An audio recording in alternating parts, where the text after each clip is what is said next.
Hello and welcome to Fast and Factual. My name is Utsav Parekh and here are the top stories of the day. Israeli forces bombed a building in the Lebanese capital, Beirut. The building had been evacuated earlier. Footage shows the exact moment that a missile struck the building. The structure was immediately flattened into a pile of rubble. Israel's military says that the attack targeted Hezbollah facilities, which they claim were inside the building. Israel has confirmed the killing of a senior Hezbollah official named Hashem Safieddine. Safieddine was seen as the next potential leader of the Iran-backed group.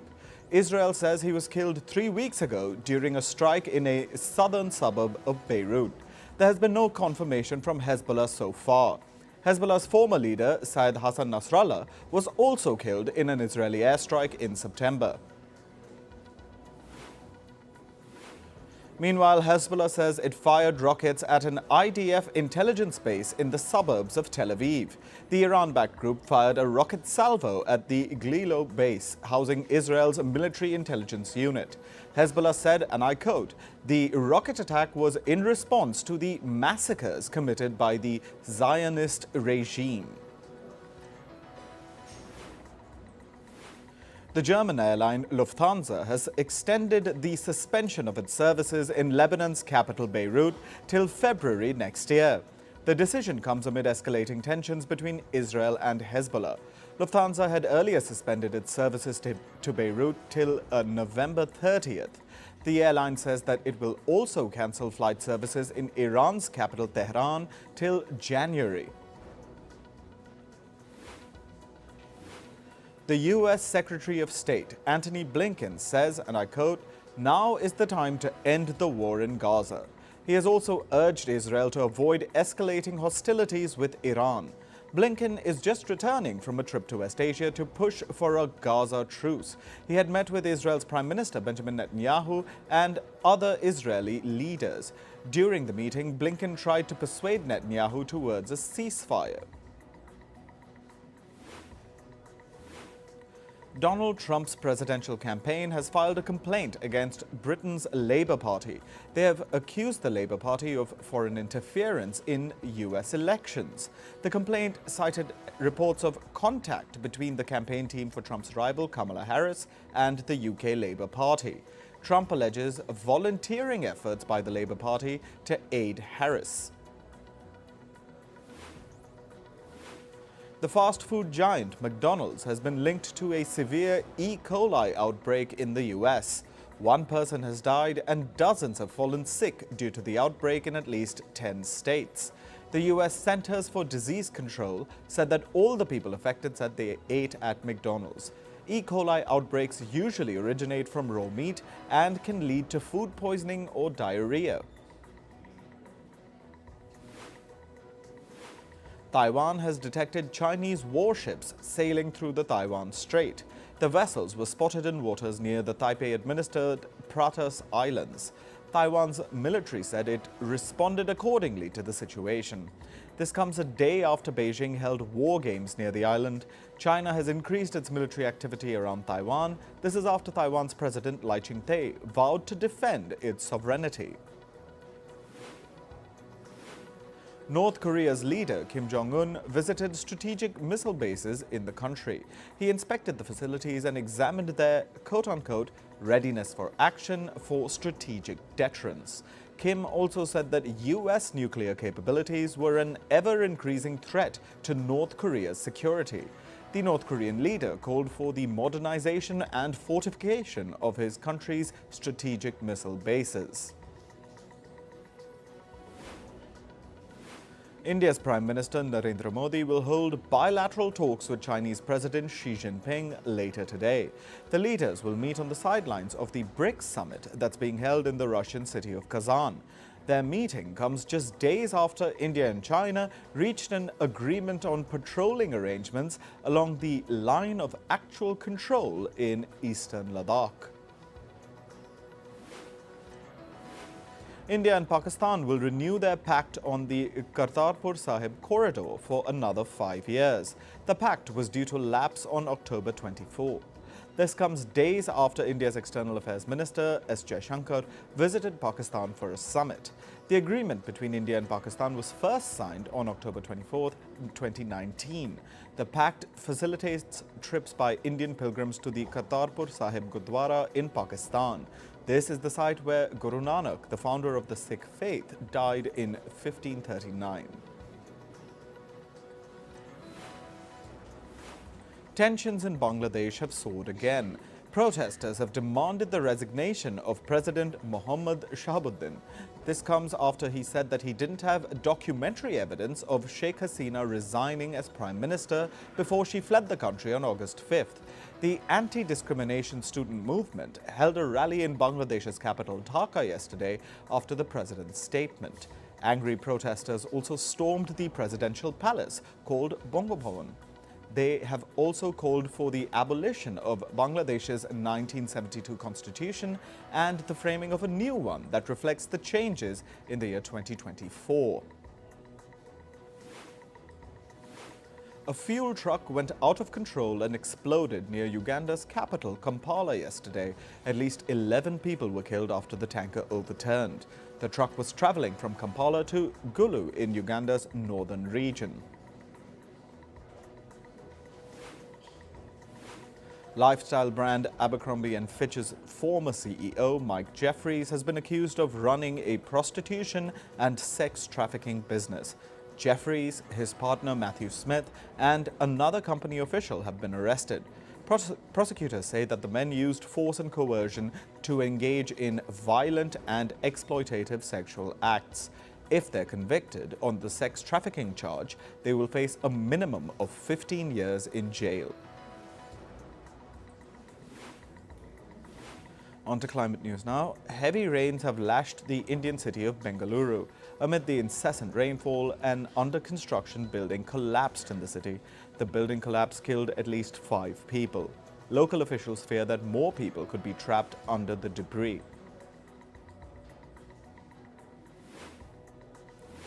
Meanwhile, toxic white foam was seen floating on the Yamuna River in Delhi. Experts say that industrial sewage and municipal waste have caused the frothing phenomenon. This comes amid rising pollution levels in the Indian capital. Delhi's air quality index is at 328 today, which puts it in the hazardous category.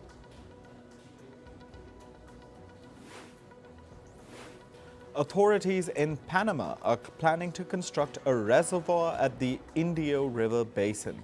The project will reportedly help the country deal with extreme weather events. Panama recently dealt with an almost year-long drought that ended earlier this year. The dam construction has left citizens divided, though. Panama's president says that the final decision about the dam will be announced next year. Indigenous and Afro-Latin American activists staged protests in Colombia yesterday. The protests were held outside the COP16 venue. The protesters performed traditional dances. They're demanding concrete environmental policies. A recent study suggests that climate change has worsened floods in Africa. The intense rain has displaced millions of people in countries like Cameroon, Chad, Niger, Nigeria, and Sudan. According to an analysis by scientists at the World Weather Attribution, global warming led to incessant rainfall and exacerbated floods. The scientists also warned that continuing to burn fossil fuels will make conditions worse. A new government report has shown how the Chinese economy has been battered by natural calamities this year. It said that China suffered over $32 billion in losses between July and September. China's financial hub Shanghai was hit by Typhoon Bebinka in September. Typhoon Yagi tore through Hainan Island earlier last month. The reported losses are more than double what China saw in the first 6 months of 2024. On to business and tech news now. The International Monetary Fund has called the U.S. economy an engine of global growth. In its latest economic forecast, the IMF raised the GDP forecast for the US to 2.8%. It's the only developed economy on that report that the report sees growing in both 2024 and 2025. Meanwhile, the global economy is expected to expand at a pace of 3.2%. The IMF slightly upgraded the growth outlook for the European Union as well. Meanwhile, the IMF expects lower economic output in China. The global lender says that the country's economy will grow by 4.8% this year instead of the 5% predicted earlier. The growth rate is expected to decline further to 4.5% in 2025. This comes despite Chinese authorities announcing several measures to boost the economy. The IMF's chief economist says that Beijing's stimulus measures are not sufficient. On the other hand, the IMF has kept India's growth outlook unchanged. India's economy is expected to expand at a rate of 7% in the financial year 2024-25. The IMF says that India has reconnected with its growth potential. The Japanese government-owned Tokyo Metro listed its shares on the stock market today. The firm's shares jumped by over 45% after the market debut. Tokyo Metro raised $2.3 billion during its initial public offering in Japan. It was the country's largest IPO in recent years. The American coffee chain Starbucks saw its revenue fall by about 3% in the last quarter. The firm earned about $9 billion in revenue between July and September this year. The coffee chain has seen its sales stagnate in key markets like the US and China. After the disappointing financial results, Starbucks cancelled its annual growth outlook. The company's new CEO, Brian Niccol, said that they need fundamental changes in their strategy. America's Frontier Airlines has reportedly started talks with rival Spirit Airlines for a possible takeover. This comes after the merger plans of Spirit Airlines with JetBlue Airways failed in March this year. The U.S. Department of Justice blocked the deal, citing competition concerns. Spirit has been a loss-making carrier for the last 5 quarters. American chipmaker Qualcomm has partnered with Google. The duo plan to offer chips and software to car makers. This will help automobile companies develop artificial intelligence voice assistants. Currently, Qualcomm and Google offer chips and operating software for cars separately. Meanwhile, British chipmaker Arm Holdings is reportedly set to cancel a deal with Qualcomm. The licensing deal allowed the American chipmaker to use Arm Holdings technology to design chips. This comes amid an ongoing legal dispute between the two companies. The dispute stems from Qualcomm's 2021 acquisition of Nuvia, a chip design firm. Nuvia had licenses to use Arm's technology to design server chips. However, Qualcomm didn't negotiate a new deal with Arm after the takeover. The Taiwanese chipmaker TSMC has reportedly notified U.S. authorities about a possible violation by China's Huawei. TSMC says that one of its advanced chips was found in a Huawei product. The firm said that one of its customers might have exported these chips to Huawei. U.S. companies are barred from selling high-end chips to the Chinese smartphone maker. Apple CEO Tim Cook has met with China's Information Technology Minister Kim Jongun. The meeting happened during Cook's visit to Beijing this week. The government, in a statement, said that Cook has promised to deepen Apple's presence in China. Apple CEO also shared pictures of his visit to a Chinese farm on social media. Moving to sports, we start with cricket. India will host New Zealand for a 3-match women's one-day international series. Harmanpreet Kaur will be captaining the Indian side. Meanwhile, New Zealand will be led by Sophie Devine. The first ODI match will be played in India's Ahmedabad city tomorrow. Veteran Australian batter David Warner has offered to come out of his Test retirement. Warner made the proposal to return to international cricket for the Border-Gavaskar Test series. Warner said he is always available for playing as Australia's opening batter. Warner had retired from all formats of international cricket in October 2023. Pakistan's Test team coach Jason Gill SP was seen picking up empty bottles in the Rawalpindi cricket stadium. The litter was left by Pakistani players after a training session. The video of the Pakistani coach cleaning up the ground has gone viral on social media. Gill SP's cleanliness effort was widely praised on social media. Moving to football, Aston Villa beat Bologna 2-0 in a Champions League match. For Aston Villa, John McGinn scored the opening goal in the 55th minute. John Duran then extended Aston Villa's lead by scoring another goal in the 64th. This was Aston Villa's third consecutive win in the Champions League. Meanwhile, Arsenal beat Shakhtar Donetsk 1-0 in the Champions League. The only goal of the match was an own goal from Shakhtar's goalkeeper, Dimitro Rizing. The match remained goalless after the 29-minute mark. Arsenal, with 7 points, are fourth in the table. Real Madrid beat Borussia Dortmund 5-2 in a Champions League match. For Dortmund, Daniel Malen scored the goal in the 30th minute. Jamie Bino Gitans then extended Dortmund's lead in the 34th. Real Madrid made a comeback in the second half. Centre-back Antonio Rudiger opened the tally for Real in the 60th minute. Vinicius Jr. scored the equaliser in the 62nd to push the scoreline to 2-2. Starting in the 83rd minute, Real scored 3 more goals in less than 10 minutes to clinch the match. West Ham winger Mohamed Kudus could face an extended ban. The English football's governing body charged Kudus for violent conduct. Kudus was seen hitting out at Tottenham players during a West Ham Premier League match last weekend. Kudus already faces a 3-match ban following the incident. He has until tomorrow to respond to the charges against him. In field hockey, India are playing the first match of their 2-match bilateral series against Germany. The match is taking place at New Delhi's Major Dhyanchand Stadium. With this, the international hockey has returned to the Indian capital after 10 years.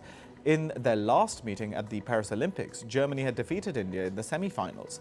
In Delhi today, Indian captain Harmanpreet Singh's men are looking to attend to unfinished business from the Paris Olympics. In tennis, former world number 3 Dominic Thiem announced his retirement from the sport. In his last match, the Australian lost to Italy's Luciano Darderi 7-6, 6-2 at the Vienna Open on October 22nd. The 31-year-old received a standing ovation from the crowd at Vienna's Stadtholz Arena. Indian badminton coach Pullela Gopichand has slammed the decision to drop some key sports from the Commonwealth Games. Gopichand said that the decision lacks clear reasoning. The former All-England champion described the decision as short-sighted. Sports such as hockey, badminton and wrestling, and among others, have been dropped from the 2026 Commonwealth Games. The host city, Glasgow, instead unveiled a list of 10 budget-friendly sports for the Commonwealth Games. In entertainment news, the rapper Eminem endorsed Kamala Harris at her Detroit rally for the U.S. presidential post. He said that Harris will protect the freedom of the people.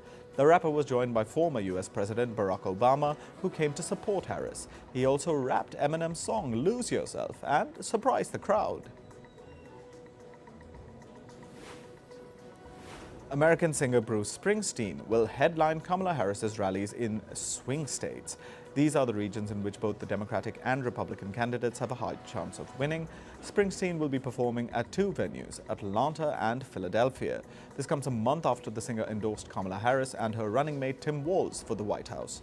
The U.S. is set to vote in the presidential election on November 5th this year. American singer and songwriter Christina Aguilera says that she damaged her knees by wearing high heels during her performances. The five-time Grammy Award-winning artist says that the heels affected the cartilage in her knee. She also said that constant strain has left a long-lasting damage.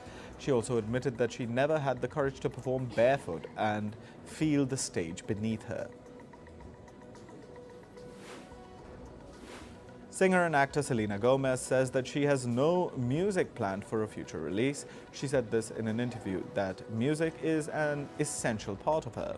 Gomez is currently earning accolades for her performance in the film Emilia Perez. She revealed that she sang in the film without auto-tune.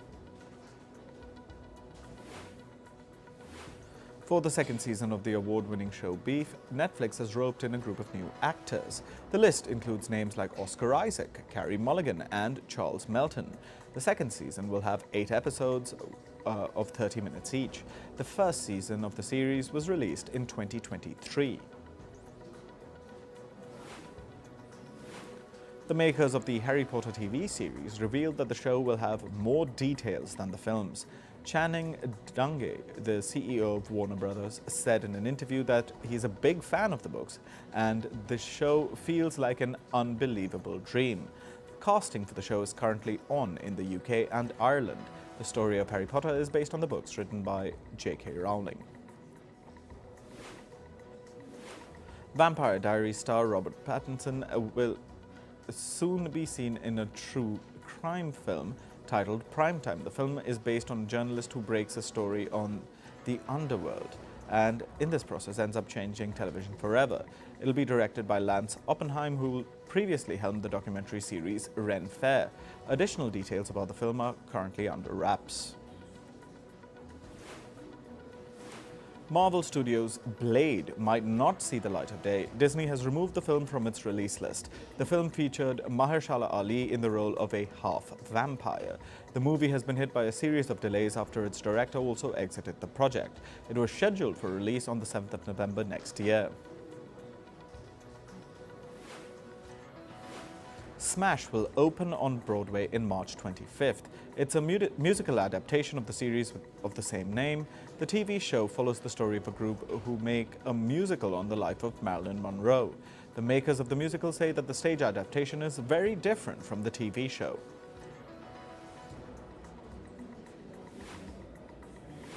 Actor Michael Newman has passed away at the age of 68. According to reports, he died of a heart complication. He was diagnosed with Parkinson's disease nearly 2 decades ago. Newman is survived by his wife, 2 children, and a granddaughter. That's all for this episode of Fast and Factual. Thank you for watching and stay tuned to Firstpost.